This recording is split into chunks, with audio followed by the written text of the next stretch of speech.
Привет, comrades, et bienvenue au 9e livre audio de la chaîne Archipel. Bon, ok, je vais arrêter tout de suite l'accent russe, si c'était un accent russe, et on va revenir à une voix plus normale. Donc, yo les boys et girls, c'est Archipel pour le début du 9e livre audio de cette chaîne. Et donc, pour commencer 2026 en beauté pendant le mois de janvier, le 5, 12, 19 et 26 janvier, on va lire un livre audio, mais un livre audio spécial, puisque pour une fois, ce n'est pas un roman, mais une bande dessinée, qui est plus une bande dessinée informative, historique, si vous voulez, et c'est tout simplement l'un des cadeaux que j'ai reçu à ma fête. En change, je vous l'ai dit à la fin du livre audio BTS, que si je faisais d'autres livres audio, ce serait des livres que je reçois ou que j'achète d'ici là, hein.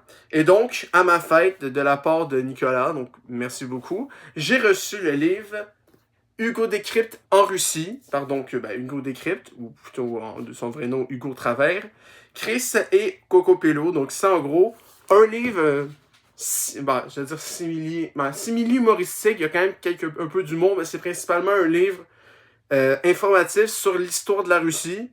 Et ça m'a surpris de Nick, mais en même temps pas tant, parce que autant, oui, j'ai pas une fixation précise sur la Russie, mais je suis fan d'histoire, c'est ma passion, c'est ce que j'aimais le plus à l'école. C'est la matière où j'excellais le plus et qui m'intéressait le plus. Donc, moi, apprendre des trucs sur un pays que je connais pas grand-chose, ça a toujours été un plaisir, et donc, ensemble, nous allons lire ce livre audio. Donc, comment ça va se séparer? Il y a 7 chapitres. Donc, aujourd'hui, là, c'est l'introduction, mais juste après, ça va être le chapitre 1 et 2, Au commencement et Naissance d'un empire, qui couvre 66 pages, de page 3 à 68, et qui couvre l'époque du Moyen-Âge viking, donc vraiment du début de la création de ce pays, de cette république, qu'importe comment ça se dit. La semaine prochaine, donc le 3 et chapitre 3 et 4, sort de la Grande Russie et grandeur et décadence du tsarisme, qui couvre 50 pages et qui parle donc de la révolution communiste. Alors, si le premier c'était de 862 à 1673, donc 812 ans quand même, là c'est plus court, c'est 231 ans, de 1674 à 1904, mais ça parle d'une époque charnière, un peu l'époque victorienne, mais russe, quoi, ou soviétique, peu importe comment ça se dit. Après, donc le 19, ça va être juste le chapitre 5, mais le chapitre 5 dure 52 pages. Donc je pense que ça va faire une pas pire vidéo. Et là, c'est de 1905 à 1989, donc pendant 85 ans.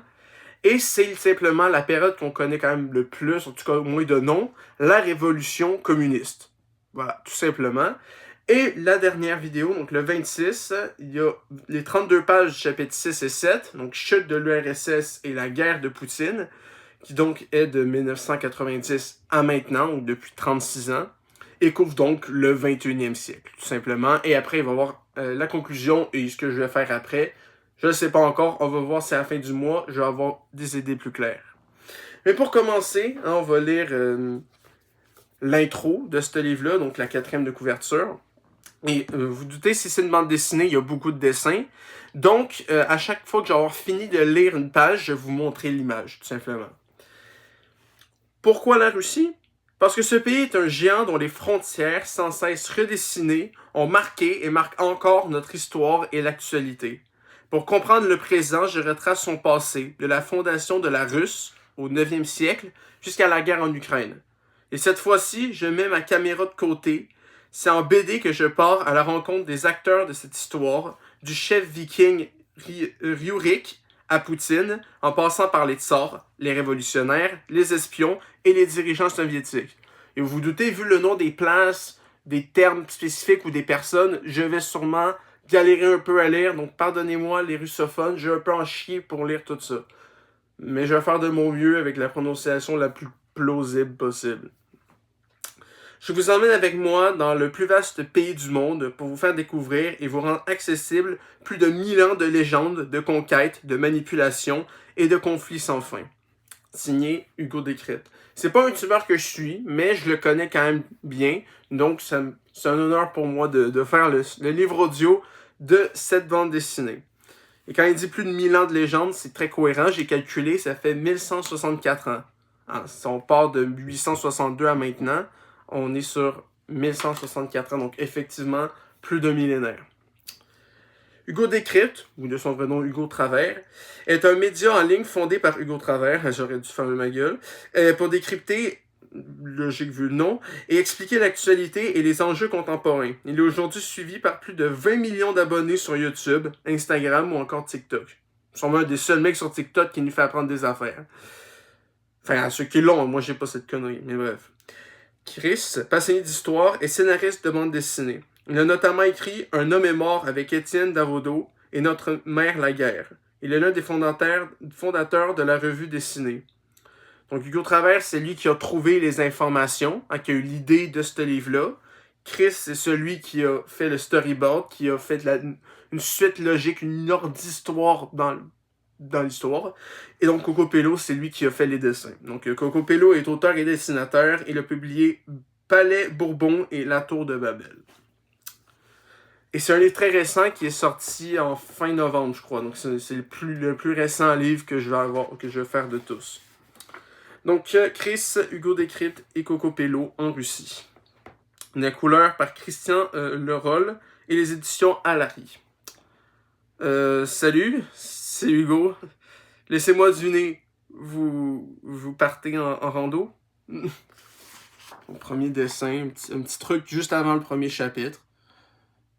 Que j'essaie de le mettre le plus visible possible. Voilà.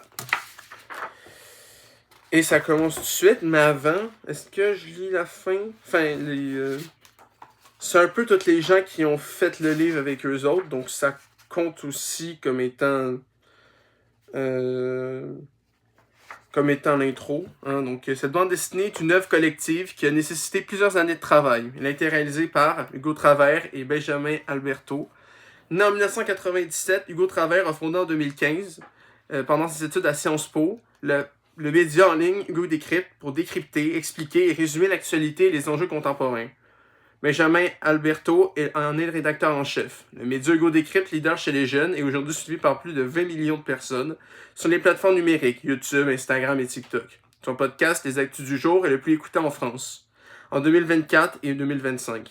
Il interviewe régulièrement des personnalités de premier plan, Volodymyr Zelensky, on va en parler là-dedans évidemment, Emmanuel Macron, Bill Gates, et produit des documentaires, dont en 2023, Ce que j'ai vu en Ukraine, disponible sur YouTube. Chris. Passionné d'histoire et de sa mise en récit, Chris est d'abord libraire avant d'écrire ses premiers scénarios en 2002. On le retrouve derrière plusieurs succès dont Un homme est mort avec Étienne Davodo, Futuropolis 2006, prix France Info, Notre mère la guerre avec Maël, Futuropolis 2009-2014, ou encore Un maillot pour l'Algérie avec Bertrand Gallic, Dupuis 2016. En 2018, il reçoit le prix Jacques Loeb du meilleur scénariste pour l'ensemble de son œuvre. En 2021, il est choisi pour reprendre la célèbre série Les Tuniques Bleues. Il est l'un des fondateurs de la revue dessinée, première revue entièrement consacrée aux documentaires et aux reportages en bande dessinée. Coco Pello. Né en 1991, Coco Pello est auteur et dessinateur de bande dessinée. En 2017, il infiltre les 5 principales équipes de la campagne présidentielle et dessine le compte-rendu de ses journées de militant politique. Ses planches sont publiées par le HuffPost chaque semaine. À la suite de ce premier reportage en bande dessinée, il obtient l'autorisation d'entrer dans les coulisses de l'Assemblée nationale et publie sa première bande dessinée, Palais Bourbon, d'Argo, Seuil, 2021. Pour son deuxième album, La Tour de Babel, d'Argo, Le Seuil, 2024, il s'infiltre pendant 2 ans au sein des institutions européennes.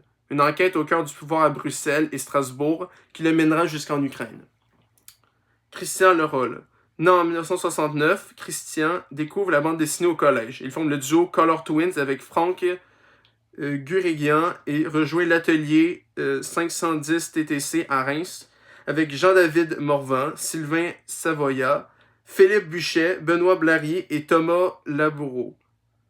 Il a mis en couleur plus d'une centaine de bandes dessinées, dont les albums de Coco Pello. Donc là, pour vous montrer un peu ça ressemble à quoi les dessins, donc c'est des petits trucs comme ça, là, ici en haut. Le scénario a été documenté par des ouvrages de référence sur l'histoire de la Russie, et chaque page, chaque case a été relue par un comité d'universitaires. Nous avons compilé des dizaines de livres en plus de 100 écrits par les experts que nous avons interrogés, présentés ci-contre. Voici quelques ouvrages pour aller plus loin. Donc, Une histoire de la Russie par Jean-Pierre Arignon. L'ironie du destin, une histoire des Russes et de leur empire, 1853-1991 par Sabine Dulin. Brève histoire de la Russie de Marc Galeotti. Histoire de la Russie et de son empire par Michel Heller. Histoire de la Russie des tsars de Richard Pips.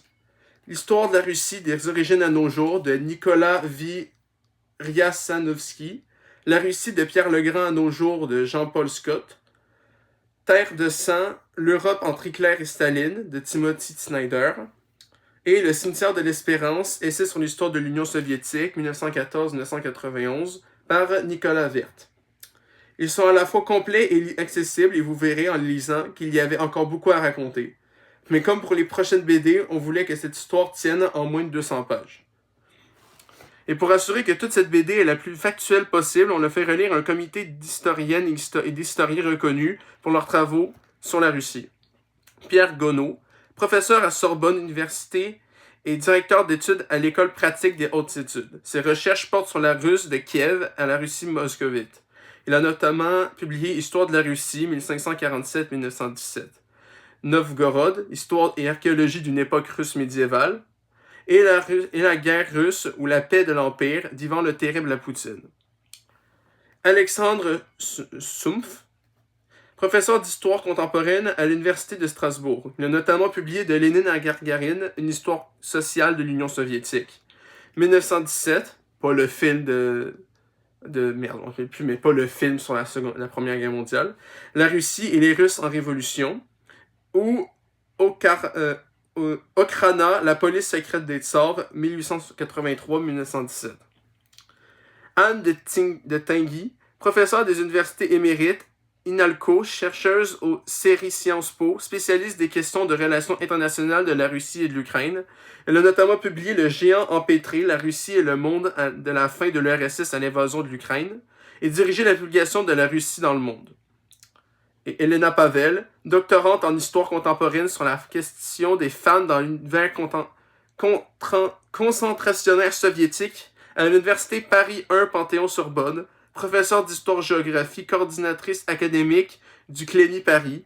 Elle a notamment publié « Quand les femmes écrivent, dessinent, racontent le goulag ». Pour leur enthousiasme, leur lecture attentive et leur précieux retour, nous les remercions chaleureusement.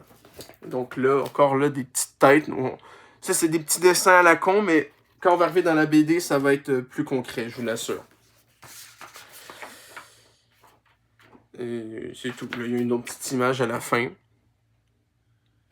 Mais c'est tout. Donc, pour l'introduction, c'est ça. Donc, merci d'avoir écouté l'introduction. Et à dans quelques minutes ou quelques secondes, ou quelques, je ne sais pas quand vous allez écouter. Mais à bientôt, donc, pour les 2 premiers chapitres, Au commencement et Naissance d'un empire, qui va donc couvrir le Moyen-Âge viking de 862 à 1673. À bientôt et bonne lecture.